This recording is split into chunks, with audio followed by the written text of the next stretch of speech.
The sky darkened, not with clouds or storms, but with something far worse, something no one on Earth had ever seen before. It started over the Pacific, where commercial pilots first reported strange radar echoes and shimmering distortions in the upper atmosphere. Within minutes, the phenomenon spread across continents. Every major city, every military satellite, every astronomer with a functioning telescope looked up and saw them. They were massive, sleek obsidian warships stretching kilometers long, gliding through the stratosphere without sound, without warning. No exhaust trails, no signatures, just silent, overwhelming presence. Tens of thousands of them. They hovered above cities, oceans, deserts, military bases, every strategic point on the globe. The sun vanished behind their hulls, plunging entire regions into unnatural twilight. Panic erupted. Governments scrambled. Fighter jets scrambled. Missiles armed. But no one fired. No one knew what to do. The alien fleet didn't attack, didn't communicate, didn't move aggressively. It just watched. And that silence was more terrifying than any declaration of war. Military command centers buzzed with frantic activity. Analysts tried to identify patterns, origins, weaknesses. Scientists theorized about propulsion systems that defied physics, armor plating immune to scanning. Diplomats pleaded for time, hoping for contact. But the aliens gave nothing. No signals, no signs of life. Just cold, metallic ships holding position like predators waiting for prey to tire. In Washington, generals argued over launch codes. In Moscow, nuclear silos came online. In Beijing, defense satellites were reprogrammed for combat. Across the world, militaries prepared for the inevitable. But deep down, everyone knew. These weren't invaders looking for a fight. These were conquerors who already considered themselves victorious. And then it got worse. One by one, the ships began to descend. Slowly at first, like shadows slipping from the sky. Dozens broke formation and drifted lower, cutting through cloud cover like knives through fog. Some hovered just above the tallest skyscrapers. Others settled over military installations, casting miles-wide shadows over runways and missile silos. The message was clear: we are here. You cannot stop us. A single fighter pilot, flying a last-minute recon mission near New Delhi, broke radio silence. "They're opening," he whispered, voice shaking. "Something's happening." He never finished his sentence. His jet vanished in a flash of blue-white light, vaporized midair. No explosion, no debris, just gone. That was the moment Earth collectively understood. This wasn't an invasion. It was an extermination. But just as fear reached its peak, something unexpected happened. The ships stopped descending. Every vessel, all across the planet, froze mid-motion. No reason, no signal, just stillness. Then, within seconds, they began to flicker, like glitches on a screen. One by one, they blinked out of existence. First a few, then dozens, then hundreds. Radar feeds went dark. Visual sightings disappeared. Satellites scanned empty skies. Then there was nothing. No ships, no threat, no explanation, just silence. And for the first time since the sky turned black, humanity breathed again. The silence that followed was heavier than the panic before it. One moment, Earth had been on the brink of annihilation, and the next, its would-be conquerors were gone, vanished without a trace. The world didn't cheer. It didn't celebrate. It paused, stunned, as if afraid to believe what had just happened. Military command centers sat frozen in disbelief. Radar screens that had moments ago been swarming with alien signatures now showed only empty skies. Pilots circling above major cities reported nothing but clear air. Satellites scanned orbit after orbit, finding no debris, no energy trails, no signs of retreat. It was as if the fleet had never been there at all. Then came the questions. Was it a trick? A test? Had they left on their own? Or had something made them disappear? Speculation spread faster than any official report could keep up with. Conspiracy theorists claimed it was a hoax, a mass hallucination orchestrated by shadowy global forces. Scientists scrambled to analyze residual readings, searching for patterns in the electromagnetic anomalies still lingering in the upper atmosphere. Governments issued statements urging calm while secretly preparing for the possibility of an imminent return. But days passed, then weeks. No ships reappeared. No signals were received. The only thing left behind was confusion and fear of what had truly occurred. In Geneva, a team of physicists worked non-stop, poring over data from observatories and deep space tracking stations.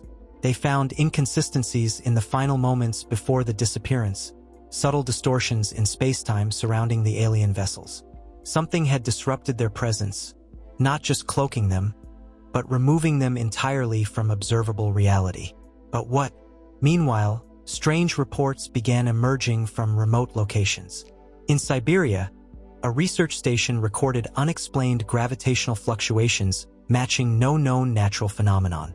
In Antarctica, seismic sensors picked up rhythmic pulses beneath the ice, signals too precise to be geological, too faint to be artificial. And in deep space, one of humanity's oldest probes, Voyager 2, sent back corrupted transmissions containing fragments of unfamiliar data streams, data that matched none of its onboard systems. Theories grew wilder. Some believed the aliens had self-destructed, victims of an internal malfunction or civil war. Others suggested a higher force had intervened, removing the threat before destruction could unfold. A few whispered about a more unsettling idea. Maybe the fleet hadn't vanished at all. Maybe it had simply shifted into a dimension beyond human perception, watching still. Then, in a quiet lab in Tokyo, a breakthrough occurred. A researcher analyzing atmospheric interference discovered a repeating waveform embedded in the residual energy fields. An echo, almost like a footprint, left behind by whatever had caused the disappearance. It wasn't random. It was structured, engineered. And then the most chilling realization hit.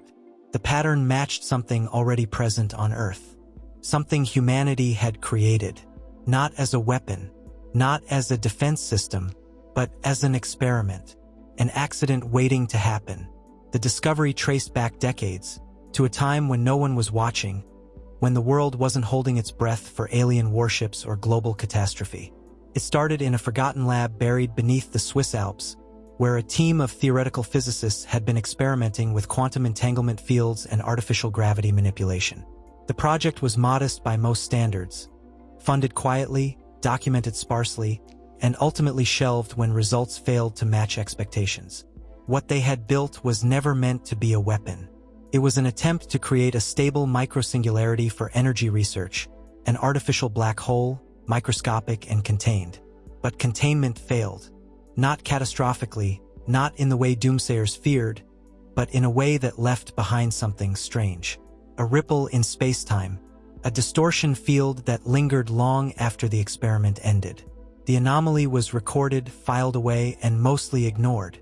Until now, the waveform detected in the atmosphere matched the residual signature from that failed experiment almost perfectly.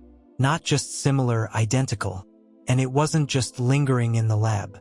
Over the years, the effect had spread, subtly altering the magnetic and gravitational properties of Earth's upper atmosphere.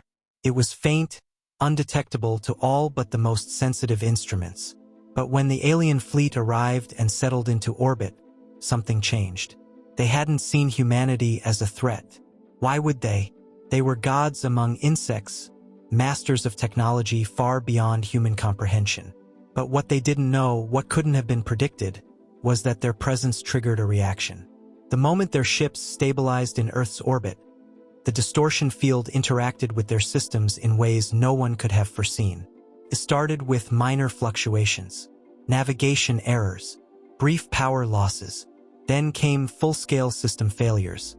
Ships lost cohesion, flickering between dimensions like corrupted data. Some vanished instantly, others phased out over seconds, caught in the liminal space between existence and oblivion. There was no explosion, no battle, no warning shot, just collapse, and no survivors. Across the globe, scientists pieced together fragments of telemetry from satellites and deep space observatories. What they found painted a terrifying picture. The alien vessels hadn't retreated. They hadn't fled. They had been unmade, pulled apart at the atomic level, scattered across alternate realities, trapped in folds of space-time never meant for living beings to endure. The realization hit like a thunderclap. Humanity hadn't fought back. Humanity hadn't even tried. Instead, through a fluke of science, an accident buried under layers of bureaucracy and forgotten funding reports, Earth had become a death zone for anything attempting to settle within its orbit. The aliens had flown straight into a trap they couldn't see, couldn't detect, and couldn't survive. No one had pulled the trigger. No one had launched a counterattack. But somehow, humanity had won anyway, and the universe had just learned a very dangerous lesson. Earth wasn't defenseless. It was lethal. The world didn't change overnight. There were no parades, no instant declarations of victory. At first, there was only silence, stunned, cautious, and full of questions that had no easy answers. But as the days passed and the alien fleet failed to return, a new understanding began to settle over humanity like the first light of dawn. Governments met in emergency sessions, not to plan for war anymore, but to prepare for something far more unpredictable. What came next? The realization that Earth itself had become a cosmic anomaly, that it could erase an entire alien armada without lifting a finger, was both terrifying and intoxicating. Scientists worked tirelessly to understand the phenomenon, trying to replicate and control what had happened. Some wanted to harness it. Others feared doing so might bring worse attention from deeper parts of the galaxy. But while the experts debated, the people changed. For the first time in history, borders felt smaller. Conflicts that once seemed insurmountable now looked trivial. A species that had spent centuries fighting itself had just survived something far greater, and not through weapons or diplomacy, but through sheer, dumb luck and the stubborn persistence of human curiosity. The phrase, "we are not alone," no longer carried fear alone, carried pride and responsibility. Media coverage shifted from panic to celebration. Memes flooded the internet. Earth just hit back. Aliens tried to invade. Earth said no. Plot twist: we're the scary ones. Documentaries aired nightly, dissecting every second of the event. Talk shows hosted scientists, military analysts, philosophers. Everyone wanted to know, what does this mean for us? For the future? And then came the message. Not from aliens, but from each other. Across the globe, civilians launched independent initiatives to monitor space, to track anomalies, to keep watch. Amateur astronomers formed networks. Universities pooled resources. Private companies accelerated their space programs. Humanity, once passive in the face of the unknown, suddenly wanted to know more, to reach out, to be ready. In Geneva, the United Nations held an emergency summit on extraterrestrial defense policy. Not how to survive an invasion, but how to ensure one never came again. In Moscow and Washington, long-standing rivalries softened as joint research projects emerged overnight. Even nations that had refused cooperation for decades now shared data freely, united by a single truth. They weren't just inhabitants of Earth anymore. They were its guardians. And somewhere, deep in the void, someone or something was watching, because the universe had taken notice. A quiet planet at the edge of the Milky Way had just erased one of the most powerful fleets ever recorded. No warning, no effort, just consequence. And if that wasn't enough to make the stars think twice before coming too close, then maybe, just maybe, humanity deserved to stand tall after all.